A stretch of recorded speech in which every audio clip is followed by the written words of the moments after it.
در حالی که میزان سرمایه گذاری ها در افغانستان روز به روز رو به کاهش است، رئیس اجرایی اطمینان می دهد که حکومت برای تجار و سرمایه گذاران زمینه بهتر سرمایه گذاری را فراهم می سازد. عبدالله رئیس اجرایی حکومت روز یکشنبه در مراسم معرفی رئیس جدید آیسا گفت با وجود مشکلات موجود هنوز هم زمینه سرمایه گذاری در بخش های زراعت، معادن و ترانزیت در کشور مساعد می باشد.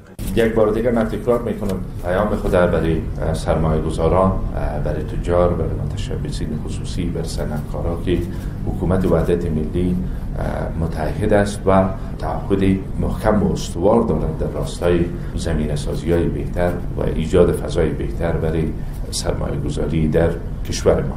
آقای عبدالله همچنان گفت بیکاری، کشت تریاک، قاچاق مواد مخدر، عدم تطبیق قانون و موجودیت فساد اداری سبب شده تا سرمایه گذاری در افغانستان رشد چشمگیری نداشته باشد.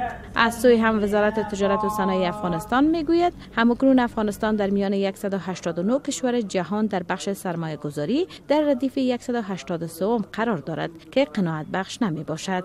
در این حال محمد قربان حقجو رئیس جدید اداره آیسا میگوید سرمایه گذاران به خاطر مدیریت ناسالم علاقمند سرمایه گذاری در کشور نیستند. آقای حقجو گفت این اداره پلان‌های دراز مدت و کوتاه مدت را تهیه کرده تا زمینه‌های سرمایه گذاری داخلی و خارجی را در کشور مساعد سازد. در قدم اول 3 بررسی عمده را در اداره ان شاء الله انجام میدم.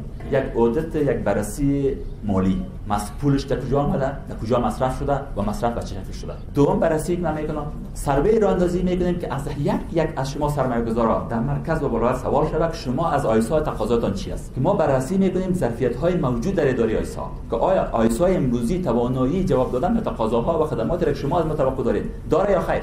به گفته آقای حقجو این اداره در قدم اول برای سرمایه‌گذاران داخلی سهولت‌هایی را ایجاد می‌کند و با این کار سرمایه‌گذاران خارجی علاقمند سرمایه‌گذاری در کشور خواهند شد.